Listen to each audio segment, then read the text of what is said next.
Merhaba arkadaşlar, ben Hilal Özgürlük Yolu kanalına hoş geldiniz. Bilinçaltı Dönüşüm Programı'nın 6. videosundayız. Meditasyon açıklamaları.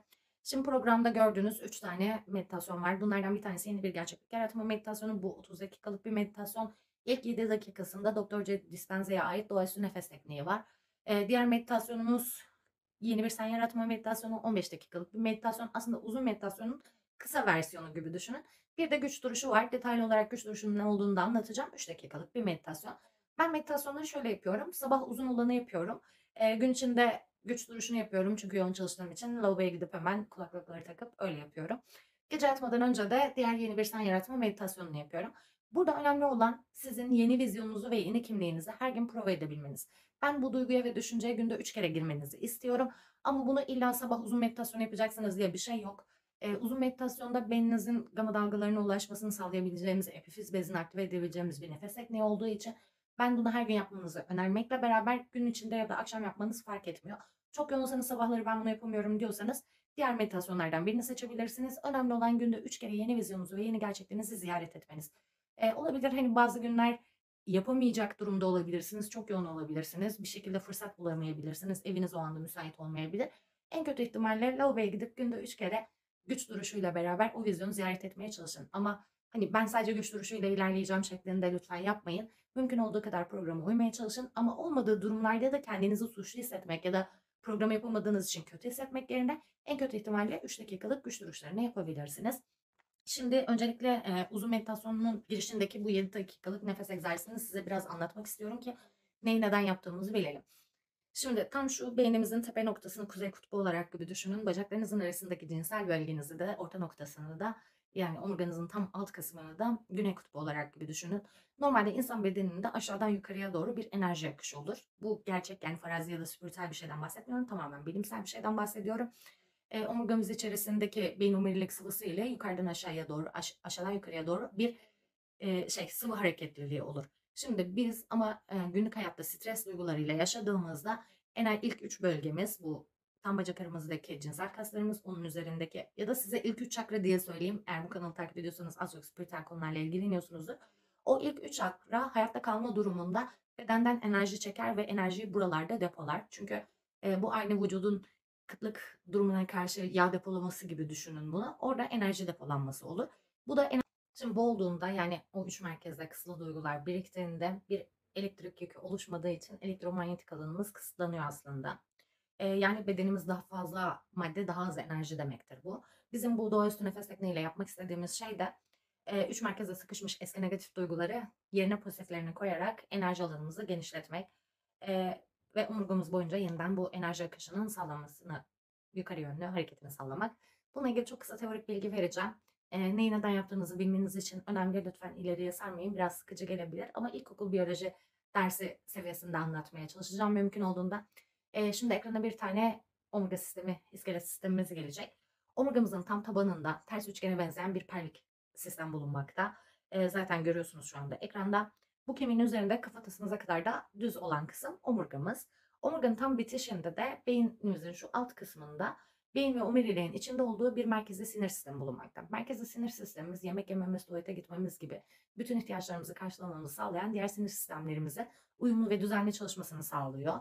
Bizim bu merkezi sinir sistemimizin korunmasını sağlayan yine omurgamızın o alt kısmında üretilen bir serobelasiyonel sıvı bulunmakta. Buna beyin omurilik sıvısı da diyebilirsiniz. Beyin omurilik sıvısı hava yastığı gibi o merkezi sinir sistemimizin darbelerden, travmalardan korunmasını sağlayan kısım. Şimdi biz nefes alıp verdiğimizde siz fark etmeseniz de böyle çok ufak omurgamızda esnemeler olur.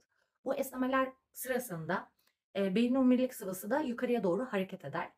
Şimdi bu sıvının daha önce bir deneyde molekülünü işaretleyip sıvıyı bırakmışlar ve onun beynimize ulaşıp tekrar geriye oluşturulduğu yere dönmesi tam 12 saat sürmüş.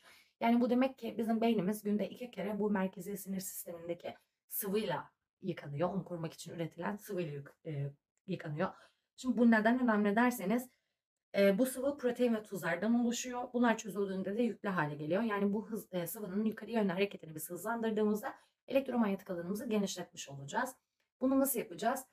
Ben meditasyon sırasında size şimdi pelvis kaslarınızı sıkmanızı istiyorum dediğimde bacaklarınızın arasındaki o cinsel bölgenizdeki kaslarınızı sıkmanızı istiyorum.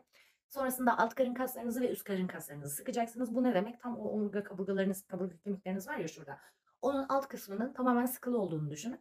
O anda nefes aldığınızda ve nefesinizle beraber odağınızı tam bu beyninizin tepe noktasınıza verdiğinizde, odağınızı verdiğinizde enerjinizi verdiğiniz yer olduğu için ve nefesinizle beraber şuradaki talamus bölgesindeki kapı açıldığı için o beyin omurilik sıvısı tekrar yukarıya doğru çıkacak ve biz bunu 7 dakika boyunca tekrarlayacağız. Bunu yaptığımız anda bizim hem elektromanyetik alanımız genişleyecek, yani enerji alanımız genişleyecek. Hem de biz o anda oradaki kısıtlı duyguları yerine yeni duygularla değiştireceğiz.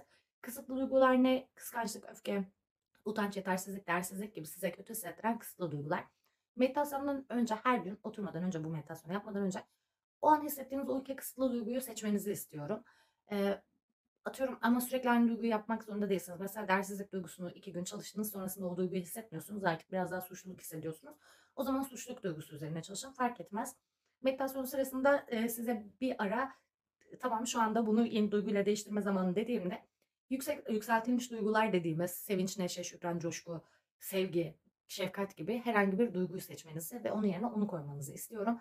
Burada onun yerine onu koymak demek bir Allah gibi imgelemenize gerek yok. Sadece şu başta çalışmaya niyet ettiğiniz duygudan sonra o duyguyu hissetmeniz. O anda size şükran çok fazla gelebilir belki ya da minnet duygusu hissetmek fazla gelebilir. Sevgi hissedebiliyorsanız sevdiğiniz herhangi bir şey düşünerek o sevgi hissini de hissetmeniz önemli. Yani önemli olan orada o duyguyu hissetmeniz. Biz bu nefes tekniğini zaten siz 2-3 gün yaptıktan sonra neden yaptığımızı gerçekten anlayacaksınız. Çok daha iyi hissetmeye başlayacaksınız. Meditasyonda daha fazla odaklanacaksınız. Çünkü bu egzersizin iki amacı var aslında. Bir, beynimizdeki gamma dalgalarını aktif etmek. Bu içerinin dışarıdan daha gerçek olduğu anlamına gelir. Ki vizyonunuza o zaman size daha canlı, daha net gelmeye başlayacak ve gerçekten atıyorum işte bir şey imgelediğinizde evinizde uyandığınızı hissediyorsunuz. Yatağınıza dokunduğunuz, yatağınızdan kalktığınız anı bu bedeninize değdiği yerleri hissetmeye başlayacaksınız birkaç gün sonra bu egzersizi yapmaya devam ederseniz. Duygular daha gerçekçi olacak. Frekansınız yükselmiş olacağı için aynı zamanda siz meditasyonlar kalktıktan sonra da ara ara beyniniz o duyguyu sizin için çağıracak gün içerisinde. Bu nasıl olacak derseniz şimdi bu bir dakika pranotüpü diyeceğim. Şimdi yine ekrana gelecek. Omurilikteki sıvının aşağı yukarı hareketinden kaynaklı bedenimizde bir enerji alanı oluşuyor. Bu enerji akışının sağlandığı yola pranotüpü deniliyor aslında. Biz beyin sapındaki talimik kapı açılıp beyin enerji dolduğunda beyindeki enerji gama dalgalarının aktif olmasını sağlayacak. İlk üç merkezdeki kısıtlanmış duyguları değiştirmiş olacağız. Bu depolanmış enerji geçmiş duyguları dönüştürebileceğimiz anlamına geldiği için enerji yukarı yönlü hareketiyle talamusa gittiğinde neokorteksimizi uyaracak ve bazı hormonlar salgılayacak. Bu da yaşayacağımız dönüşümün daha hızlı olmasını sağlayacak. Bu doğaüstü nefes tekniğinin iki önemli nedeni var. Daha önce de bahsettiğim gibi bunlardan bir tanesi enerji alanınızı genişletmek, ikincisi frekansınızı yükseltmek. Yani sizin bedeninizin, duygular bedenin delidir demiştik ya, biz bu duyguları sürekli ziyaret ettiğimizde bu nefes tekniği sonrasında beyninizde neokortekste bir komut oluşacağı için siz meditasyonda değilken de vizyonunuza dair duyguları ara ara bedeniniz sizin için üretecek. Bunun için bana güvenebilirsiniz. 10 ya da 12. günden sonra, yani 3. günden sonra zaten iyi hissetmeye başlayacaksınız ama 12. günden sonra ara ara o duyguyu kendiliğinden başka bir ortamda ya da deneyimdeyken bile durduk yere işte o coşkuyu, neşeyi ya da şükran, minnet neyse yoğunluklu hissettiğiniz duygu, o duyguyu ara ara durduk yere hissettiğinizi fark edeceksiniz. Bu inanılmaz güzel bir egzersiz çünkü bedeninizin sizinle işbirliği yapmasını sağlayacak bir şey aynı zamanda. Hormonları salgılamak için ekstra bir olay olması gerekmeyecek. Çünkü hani duygular işte bedenin dilidir diyoruz ama o duyguların çıktı olabilmesi için bir durum ya da olay yaşamanız gerekiyor ya normalde. İşte hediye alırsınız, mutlu olursunuz. Ya da işte başınıza güzel bir şey gelir, mutlu olur. Siz bu egzersiz sonrasında sürekli olarak bu duyguları hissetmeye başladığınızda bedeniniz bunu komut olarak algılayıp bir süre sonra kendiliğinden oluşturacağı için ortada bir neden yokken de o coşku, şükran ve neşe haline kendiliğinden giriyor olacaksınız. Aslında bu tamamen programın daha da hızlanması için. Yani gitmeniz gereken bir yol var. Sizin ezberlemeniz gereken bir duygu, düşünce ve inanç durumu var. Bedeninize öğretmeniz, ruhunuza öğretmeniz gereken.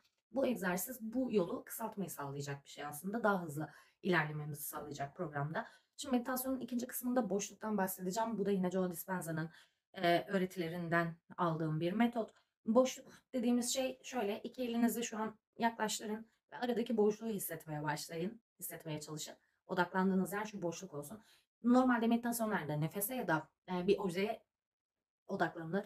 Şimdi bizim dikkatimizi verdiğimiz yer, enerjimizi verdiğimiz yer olduğu için biz enerjimizi nefese ya da aslında objeye vermek istemiyoruz.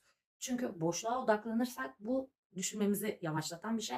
O yüzden meditasyonun haline, meditatif hale daha kolay geçmemizi sağlayan bir şey. Normalde başarılı bir boşluğa odaklanma pratiği geçirdiğinizde 52 saniyede beyin dalgalarınızın betadan teta'ya kadar düşebildiği gözlemlenmiş. Bu gerçek, yani ölçülen bir şeyden bahsediyorum. Bilimsel bir şeyden bahsediyorum.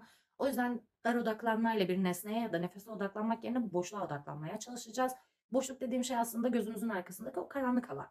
Ya da işte odayla duvar arası, omzunuz arasındaki boşluk dediğimde gerçekten şu andaki şuradaki boşluğu hissetmeye çalışacaksınız. Bunu yapabiliyor muyum, yapamıyor muyum diye düşünerek belki bazen meditasyonda zihninizin kayması olacak ya da düşünce öğretmesi olacak. Orada sadece yapmanız gereken şey fark edip, düşünce öğrettiğini fark edip o düşüncenin peşine takılmadan tekrar boşluğa odaklanmaya çalışmanız. Bir dakika.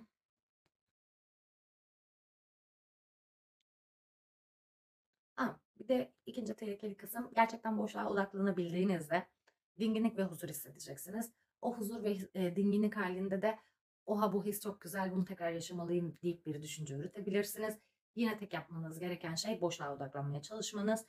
Ee, Aslında burada şunu söyleyeceğim, biraz iddialı olabilir ama sizin üç boyutlu gerçeklikte nasıl duyguları hissediyorsunuz, nesneleri hissediyorsunuz? Biraz pratik yaptıktan sonra boşluğu hissetmeye aynı oranda başlayacaksınız. Hiçbir farkı olmayacak. Bu çok zor ya da uğraşlı bir şey değil. Birkaç günlük bir pratikle elde edebileceğiniz bir şey. O yüzden lütfen gözünüzde büyütmeyin, yapabiliyor muyum diye düşünmeyin. Her düşünce geldiğinde tek odaklanmanız gereken şey boşluk. Yani başınızla tavan arasındaki boşluğu hissetmenizi istiyorum dediğimde meditasyonda şu andaki boşluğu hissetmeye çalışın, havayı hissetmeye çalışın, yoğunluğu hissetmeye çalışın. Ne hissettiğiniz önemli değil. Siz sadece boşluğa odaklanmakla ilgili beyninizi eğitin. O yeterli. Daha sonrasında size bir hiçlikte vakit geçirmenizi ya da işte tamamen gözlerinizin arkasındaki karanlığa odaklanmanızı isteyeceğim. Orada gerçekten gözlerinizin arkasındaki karanlığı görmeye çalışabilirsiniz. Gözünüzde bazı ışık paletleri ya da renk huzmeleri gelir geçer. Onları görmeye çalışabilirsiniz. Hiç sorun değil. Önemli olan sadece beyniniz düşünce ürettiğinde tekrar oraya odaklanmanız. Sonrasında meditasyonun son kısmında artık hayatınızda yaşamak istediğiniz yeni gerçeklik nedir ya da siz kimsiniz gibi sorular soracağım. Orada daha önce vizyonumuzda belirlediğimiz ve vizyondan önce yeni bir sen için işte duygu, düşünce ve davranış belirledik ya, onların provasını yapacaksınız. Vizyonunuzu aklınızda canlandıracaksınız. Bu kadar aslında. Yani meditasyonda yapmanızı istediğim şey tamamen bu. Şimdi bu son aşamada, yani gerçekliği, yeni gerçekliği vizyonunuzda, gözünüzde canlandırdığınız aşamada birkaç gün sonrasında bu vizyonun daha net olduğunu görmeye başlayacaksınız. Burada dikkat etmenizi istediğim tek şey şu: bunu gelecekte yaşıyorum gibi değil de şu an yaşıyormuş gibi hissetmeniz. Yani o gün, o anda o mutluluğu hissediyorsunuz, o anda da o davranışı sergiliyorsunuz. Kendinizi dışarıdan izliyor gibi görmek değil de içeriden siz yapar gibi, sizin yaptığınızı görmek gibi. İşte kendinizi kahvaltı sofrasında hayal ettiğinizde kendinizi buradan izlemiyorsunuz. Siz o sofrada değilsiniz. Siz sofradasınız direkt ve yanınızdaki insanları görüyorsunuz. Kendinizle ilgili sadece atıyorum elinizi görüyorsunuz. Bunu bir arabaya oturduğunuzu düşünün. Arabayı süren sizi dışarıdan görmek değil. Sizi, kendinizi arabanın içinde görmek ve hissetmek. Vizyonunuzu sadece böyle canlandırmanızla ilgili dikkat etmenizi isteyeceğim. Bunun dışında şöyle, ben vizyonun içine gerçeklik katması için çok tanıdık bir duygu ve davranışı alıyorum. Bu işte yüzümü yıkamak, nasıl bildiğim bir davranış. Ama gelecekte vizyonumu hayal ederken gelecekle ilgili başka bir evdeysem o evde olmayı belki tam canlandırmayabilirim. Ama içine yüzümü yıkamayı koyduğumda bu çok tanıdık bir duygu ve davranış olduğu için diğerini canlandırırken de zihnim ikisinin canlılığını ve berraklığını netleştiriyor aslında. O yüzden siz de böyle bir şey olması için, done olması için çok bildiğiniz bir eyleme, tanıdığın bir eyleme koyabilirsiniz, vizyonun içine yerleştirebilirsiniz. Bunun dışında meditasyonun son aşamasında size bu vizyonu içinizdeki ilahi güce, yani yaratıcıya teslim etmenizi isteyeceğim. Orada bir şey veriyormuş gibi imgelemenize gerek yok. Sadece size yaratıcıya isteğinizi gerçekleştirdiği için teşekkür etmeniz yeterli. Eee, Hepimizin isteği farklı olduğu için ben sadece kendi isteğimle ilgili örnek cümlemi söyleyeceğim. Ben meditasyonun son kısmında böyle yapıyorum. Size o anda boşluk bırakacağım. Siz kendi isteğinizle ilgili teşekkürünüzü kendiniz yapacaksınız. İşte ben Allah'ım, günlük evi siparişi alabildiğim için çok teşekkür ederim. İsteklerimi bu kadar hızlı gerçekleştirdiğin için teşekkür ederim. Hayatımda varlığını bana hissettirdiğin için teşekkür ederim gibi cümleler söylüyorum ve bunu hisseterek söylüyorum. Kısa meditasyonda aslında bunun birebir aynısının, neredeyse sadece başındaki o 7 dakikalık nefes egzersizi yok. Boşluğa odaklanarak da zihninizi alfa ve teta durumuna geçirebiliyorsunuz. Ama nefes egzersiziyle gama'ya geçmeniz, yani vizyonunuzu daha canlı ve berrak görmeniz mümkün. O yüzden ben nefes egzersizi olanı, uzun versiyonu en azından günde bir kere yapmanızı tavsiye ediyorum. Ama dediğim gibi bu kesin bir kural ya da şart değil. Önemli olan sizin günlük hayaliniz gerçekleştiğinde olacağınız kişi olmayı günde 3 kere en azından prova etmeniz. O yüzden uzun meditasyonu seçerseniz, kısayı seçerseniz fark etmez. Ama benim önerim doğaüstü nefes tekniğini mutlaka ama mutlaka yapmaya çalışın derim. Bunun dışında bu video için konuşacaklarımız bu kadar. Bir sonraki videoda yazı egzersizleri hakkında konuşacağız. Sizi seviyorum. Kanala abone olduğunuz ve beğendiğiniz için teşekkür ederim. Bir sonraki videoda görüşmek üzere. Programın sonunda 3 meditasyonunu da paylaşacağım videosunu. Bu meditasyonlarla ilgili düşündüğünüz, aklınıza takılan bir şey varsa yorumlara yazabilirsiniz. Ek bilgilendirme videosu çekmeye çalışırım. Görüşmek üzere, hoşça kalın.